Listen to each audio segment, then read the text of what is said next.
네, 안녕하십니까? 손해평가사 박승입니다.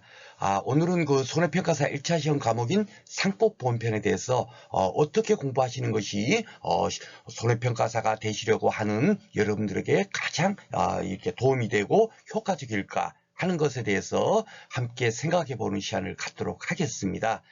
상법보험편은요, 법조문, 우리가 그 현재 시험 출제 가능한 법조문이 50개 정도밖에 되질 않아요. 그 50개 법조문에서 25문제가 출제가 되고 있으니까 양이 그렇게 많지가 않죠. 그렇죠? 적어도 2개 법조문만 공부하면 한 문제를 맞추니까 그러다 보니까 굉장히 등한시하고 시험 전에 가볍게 이렇게 공부하고 가서 시험을 치르는 수험생들이 대부분이십니다. 그런데 실질적으로 이 상법보험편을 여러분께서 정확히 이해를 하고 있다면 우리가 실질적으로 손해평가사 시험 보는 목표가 2차 시험 합격하는 게 목표잖아요. 그렇죠? 예, 그 2차 시험을 합격하기 위해서는 적어도 상법보험편에서 보험의 기초 지식이라든지 그리고 손해보험의 기본 원리 이런 것들을 어느 정도 이렇게 깨닫고 있는 상태에서 2차 공부를 하셔야만이 적어도 2차 강사님들의 강의 내용이 귀에 들리고 이해가 되고 이러지 아무것도 모르는 상태에서 들어봐봐야 뭔 얘기하는 거야. 대부분 다 그래서 2차 공부가 어렵다 이렇게 하는 거예요. 사실은 2차 공부가 그렇게 어렵지가 않습니다. 제가 제 강사 속에서도 말씀드렸고 2차 과목 공부 방법에서도 말씀드렸지만 2차 공부는요 1차의 암기량이 30%밖에 되질 않아요. 오히려 굉장히 공부량이 더 적은데도 불구하고 2차 공부는 굉장히 많으니까 2차 문제에 대해 막 이렇게 지금 잘못된 공부 방법으로 공부를 하고 계세요. 그래서 예를 들자면 우리가 해가림 시설, 가축이 이제 농작물지에 보면 여러분 이제 2차 시험 과목에서 그런 공부를 하게 될 텐데 그런 것들에 대해서는 일부보험으로 가입을 했다. 만약에 계약자가 그러면 비례 보상을 하거든요. 그런데 비가림 시설을 그 보험 계약자가 일부보험으로 가입하면 그럴 때는 비례 보상하지 않아요. 보험 가입 금액 한도내에서 실손 보상, 그 손해 전부를 보상하고 있거든요. 왜 그런가? 그것을 모르니까 계속 왜 이거는 이렇게 하는지 저렇게 하는지 헷갈려 하시고 뭔 의미 왜 또 비례 보상을 해야 하는지 그 의미도 모르고 공부를 하다 보니까 공부해도 참 머릿속에 남는 게 없고 그런 겁니다. 그것이 바로 손해보험의 가장 기본 원리 이 상법보험편에서 다 그런 내용들이 안내가 되어 있거든요. 그래서 우리가 상법보험편을 공부를 하더라도 적어도 여기서 우리가 어떤 것을 알고 있어야만이 2차 시험 공부하는데 굉장히 도움이 많이 되는구나 하는 것들을 여러분들한테 전달 드리고자 제가 강의를 진행하게 되었습니다. 그리고 중요한 게 대부분 상법보험편은요 그렇게 가볍게 여기고 간단하게 법 규정만 막 이렇게 설명하는 그런 강의도 있고 또 전문적인 어떤 그런 그 강사님들도 계시지만 그 강사님들 또한 손해평가사가 아니래요. 그러다 보니까 농작물 재보험의 구조가 어떤지도 모르고 오직 법 규정에 대해서 법 이론적인 강의만을 하고 계십니다. 그런데 그 강의를 들어봐봐야 실질적으로 우리가 실제 필요한 2차 시험 공부에 도움이 안 되겠죠. 그래서 저는 농작물 재보험과 관련된 것, 법 규정이 하나가 우리가 공부를 할 때 농작물 재보험과 관련된 사례를 가지고 교재도 편찬하고 또 그 내용을 가지고 강의를 진행하면서 법 규정을 정확하게 이해할 수 있도록 그러면서 2차 공부에 필요한 기초 지식을 정확히 이해할 수 있는 공부를 하는 것이 어떻겠느냐. 그것이 바로 여러분께서 1차 시험 공부를 하면서 2차 시험까지 가지고 공부를 하니까 동차 합격을 할 수 있는 가장 큰 지름길이다라고 말씀드리고 싶습니다. 바로 오늘 제가 여러분들한테 전달할 내용은 사실 이 내용이에요. 더 이상의 내용이 없습니다. 간단하게 살펴볼게요. 출제 경향은요. 보험계약법 통칙에서 13문제 딱 정해져 있습니다. 13문제 정도. 손해보험 통칙에서 9문제, 강론 화재보험에서 3문제 정도가 꾸준하게 출제가 되고 있어요. 그 오차가 별로 한 문제 정도 차이야 오차지 거의 이틀로 나오고 있습니다. 이 13문제는 법규정 27개입니다. 보험계약법 통칙 법규정이. 그러니까 결국 법규정 2개 두 개에서 한 문제가 나오죠. 그런데 그 중에서도 중요한 법 규정이 있을 거 아닙니까? 매년 나오는 출제되는 거죠. 그렇다 치면은 법 규정만 그냥 한 개만 딱 공부하면 그냥 한 문제를 그냥 쉽게 맞추는 거예요. 한 5분 정도만 공부를 하셔도. 그러다 보니까 굉장히 뭡니까? 등한시하는 그런 경향이 많습니다. 그렇지만은 최근 들어서 드디어 난이도가 조금씩 올라가요. 제가 보험 재배학 제가 그 공부 방법을 안내할 때 그 뭡니까? 그 10회 손해평가사 HI 시험 그 평균 점수하고 나온 거 보셨죠? 예, 나왔는데 기본적으로 합격률이 10% 정도가 지금 하락이 됐습니다. 예, 금년대에. 그리고 2차도 아직 발표는 나지 않았지만은 그 전까지만 하더라도 10% 정도의 합격률이 있다가 제가 예상할 때는 한 5% 정도 되지 않을까? 굉장히 뭡니까? 이제 합격률을 좀 조정하려고 문제의 난이도가 올라가고 있는 추세예요. 그래서 적어도 금년에 공부하시는 분들은 상법보험편 또한 적어도 조금 종합적인 뭡니까? 이해를 하는 그 정도까지는 공부하셔야 되지 않겠나 생각을 합니다. 손해평가사 공부하시는 분들 중에서 공인중개사님들이 굉장히 많으세요. 제 강의를 듣는 분들도 굉장히 많으셨는데 감사하게도 그 공인중개사 시험을 보면요. 민법이나 이런 거 보면 대부분 판례 문제로 나옵니다. 예, 판례에 대한 내용을 갖고 문제를 나오지 법규정 고사해 갖고 그 법규정 내용 중에서 틀린 것을 고르세요 하는 그렇게 출제되는 경우는 오직 우리 손해평가사 시험밖에 없었어요. 그러다 보니까 야 상법보험편 공부할 게 뭐 있어 이렇게 할지 몰라도 그 법규정의 의미를 우리가 정확히 이해를 해야만이 2차 시험 공부를 하는데도 굉장히 많이 도움이 된다라는 거 다시 한번 드리고 강조를 드리고요. 그리고 최근 들어서 이렇게 이에 대한 판단 문제 같은 거, 종합적인 사고력 문제, 예, 법률 효과 중에서 맞는 것을 고르세요. 틀린 것을 고르세요가 최근에 그런 트렌드예요. 예전만 하더라도 그렇게 나오지는 않았습니다. 그래서 아마 이제 그 2년 정도 지나고 나면 1차 시험도 5개 과목으로 막 늘어난다고 하죠. 그리고 경연제로 시행한다. 벌써 발표가 됐습니다. 그래서 지금 금년, 내년이죠. 내년 정도에는 반드시 여러분께서 미리 합격하시는 것이 손해평가사 정자 목표로 두고 있는 분이라면 당연하게 내년에는 반드시 합격을 하셔야 된다. 이제 이유는 점점 어려워진다. 그리고 내년에도 분명히 합격률 조정이 이제 1차 때부터 좀 있을 걸로 예상이 됩니다. 자, 간단하게 이렇게 보면요. 요 27개 조항 중에서도 가장 매년 출제되는 것이 바로 요거예요. 여기서 열세 문제가 나온다고 보시면 되고, 손해보험 통칙은 18개 조항이죠. 여기서 9문제가 나오는 거예요. 9문제. 그러니까 딱 보면은 그냥 9문제 정도, 요렇게 요 법규정이 그냥 한 문제씩 나온다라고 생각하면 됩니다. 나머지 이제 그 짜투리적인 법규정이 있죠. 그거는 이제 혼합 문제로 나와요. 4가지 합쳐갖고 법규정 서너 개를 같이 섞어가지고 다음 중 틀린 것을 고르세요. 이런 식으로 나오는 거예요. 그러니까 법규정 50개 되는 것만 정확히 이해를 하시면 문제는 충분하게 풀 수가 있습니다. 자, 그런데 제가 그 재배학 같은 경우는 거의 금년도 출제됐던 문제 대부분 다 문제가 어떻게 나오고 있다 이런 흐름이다. 그리고 정말 불이의 타격, 예, 정말 생각지도 못한 문제에 대해서는 우리가 이런 문제도 있는데 어떻게 공부하는 것이 좋겠다 이렇게 제가 안내를 드리기 위해서 좀 많은 내용을 실었는데 뭡니까? 그 상법보험편 같은 경우는 그냥 제가 그 8회 때부터 강의를 했거든요. 8회, 9회, 10회. 3년 동안 강의를 했는데 100% 적중을 해요. 100% 적중. 예상 문제 이렇게 1번 문제 이게 나옵니다. 2번 문제 이게 나옵니다 하면 거의 그냥 문제 번호까지도 맞출 정도로 100%로 그냥 적중을 할 수 있어요. 왜 제가 그렇게 적중할 수 있었겠습니까? 그게 뭐 제가 쪽지기 강사해서 그런 게 아니에요. 그렇게 나올 수밖에 없습니다. 더 이상 낼 문제가 없거든요. 예, 그렇게 하다 보니까 매년 똑같은 패턴으로 제가 바로 직전 슬라이드에서 보여준 그 법조항 내용에서 계속 한 문제씩 한 문제에서 총 25문제가 출제되고 있는데 제가 지금 이렇게 슬라이드 만든 내용은 뭐냐면 그것이 조금씩 이제 변화가 되고 있다 하는 것을 여러분들한테 보여드리려고 하는 거예요.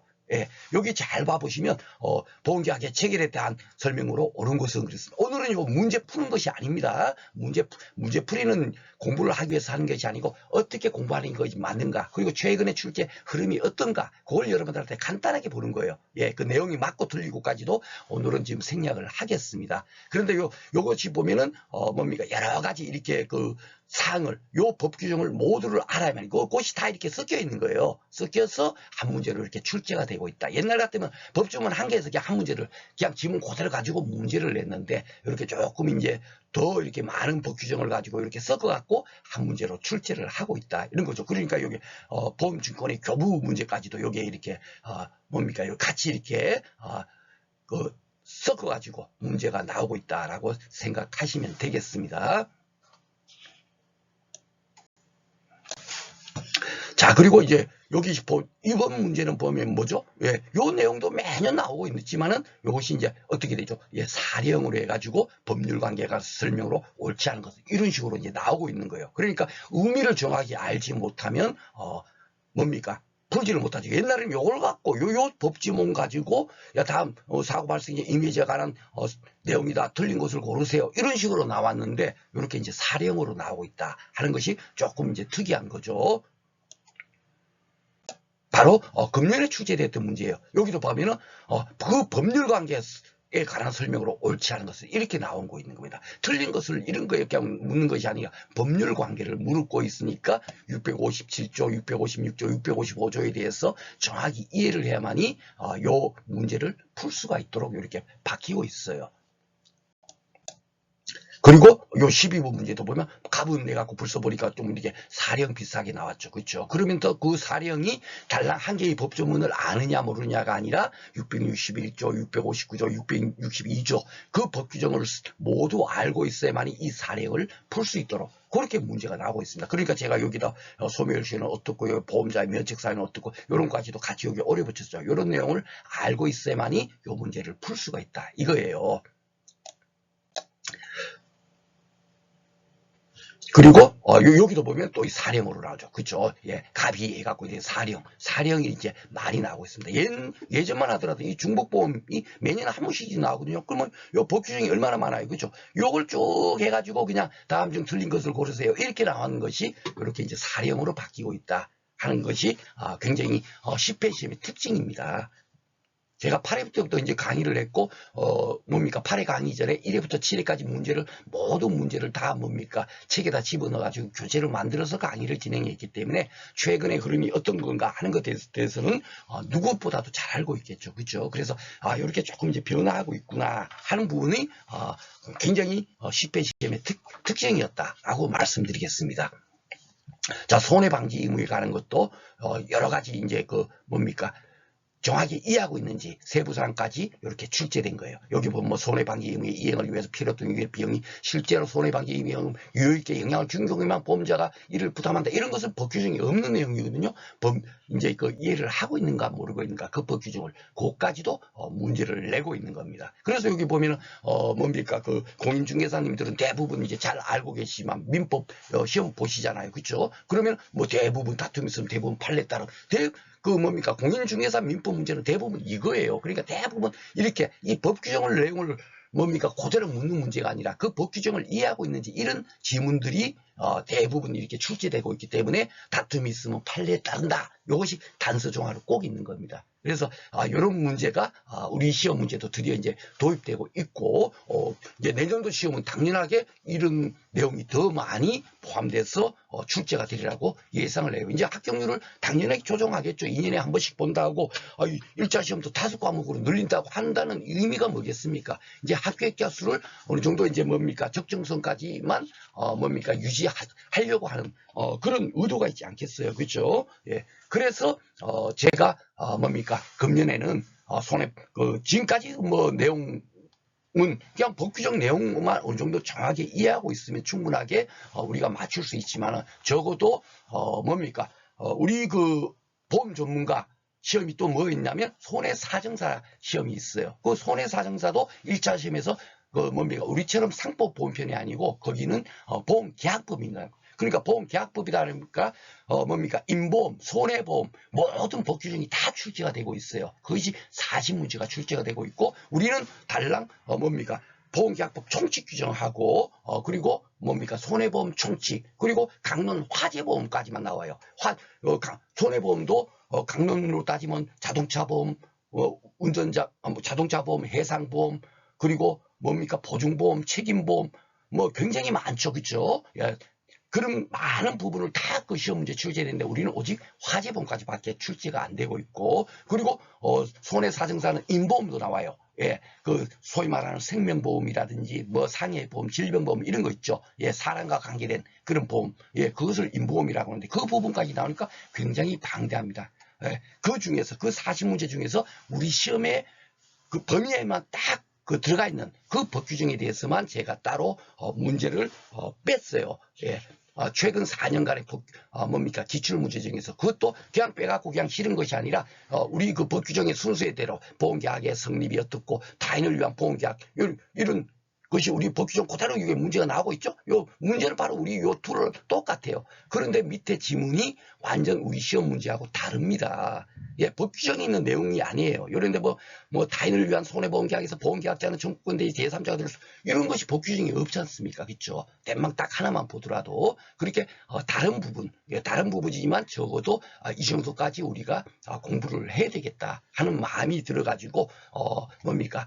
시험의 출제 난이도가 분명히 상승할 거다. 해서 제가 72문제를 교재에다 같이 실어갖고 요 내용에 대해서는 실력 따지기 강의에서는 강의하지 않고요.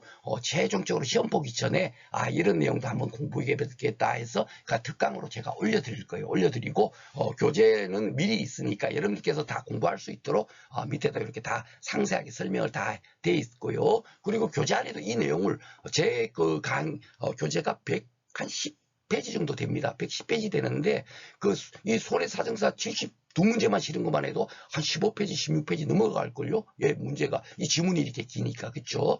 예, 법 문제는 대부분 지문이 길잖아요. 그쵸? 그래서 굉장히 그 양이 많아요. 그런데 실질적으로 제가 법 규정을 설명하는 그 내용만 갖고도 손해사정사 문제를 다 풀 수가 있어요. 그 내용이 법규정, 그 교재 안에 다 설명이 되어 있습니다. 충분하게 풀 수 있도록, 그 정도로 제가 진짜 필요한 내용들은 다 함축해가지고, 그 교재 안에다 실어 놓은 겁니다. 그렇기 때문에 양이 100페이지 갖고 되냐 할지 몰라도 손해사정사 문제까지도 다 진짜 정말 풀린다는 걸 보면 여러분께서 진짜 정말 굉장히 함축적으로 교재를 잘 만들었구나 하는 것을 느낄 수가 있을 거예요. 그래서 이런 부분까지도 금년도에는 공부를 하셔야 되겠다라고 말씀을 드립니다.